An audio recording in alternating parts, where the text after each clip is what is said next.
Alabama and Tennessee River Railroad Company was incorporated under Act of Alabama on March 4, 1848. Alabama and Tennessee River Railroad Company constructed 135 miles of railroad line between Selma, Alabama and Blue Mountain, Alabama, including part of an extension of about 22.5 miles of line from Blue Mountain toward Dalton, Georgia, in 1862 AD. Breed operated the line under lease between May 31, 1866 and August 8, 1866 in accordance with a contract to rehabilitate the railroad line and construct the extension dated May 25, 1866. After the American Civil War, a former Confederate General Joseph E. Johnston became president of the Alabama and Tennessee River Railroad Company from May 1866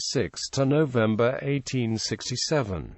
During Johnston's tenure, on August 6, 1866, Alabama and Tennessee River Railroad Company consolidated with Georgia and Alabama Railroad Company and Dalton and Jacksonville Railroad Company, to form the Selma, Roman Dalton Railroad Company. The consolidation agreement was ratified by the Georgia General Assembly on December 13, 1866 and by the Alabama Legislature on February 8, 1867. The Selma, Roman Dalton Railroad Company constructed a reconstructed 100.3 miles of railroad line between Blue Mountain, Alabama and Dalton, Georgia in 1870. The rehabilitation of the property after the American Civil War and the construction of the 100.3 miles extension of the line between Blue Mountain and Dalton was funded mainly by the sale of consolidated first mortgage 7% bonds and second mortgage 7% bonds. The railroad in Georgia was sold in foreclosure on November 3, 1874 and conveyed to Georgia Southern Railroad Company on March 29,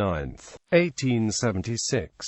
The Georgia Southern Railroad Company was sold to East Tennessee, Virginia and Georgia Railroad Company on November 6, 1880. The railroad in Alabama was sold at foreclosure on June 14, 1880 and sold to East Tennessee, Virginia and Georgia Railroad Company on February 5 and 11, 1881. East Tennessee, Virginia and Georgia Railroad Company went into receivership on January 7, 1885, was sold in foreclosure on May 25, 1886, and conveyed to East Tennessee, Virginia and Georgia Railway Company on June 30, 1886. The property eventually became part of Southern Railway Company on July 7, 1894, through its acquisition of the East Tennessee, Virginia and Georgia Railway Company.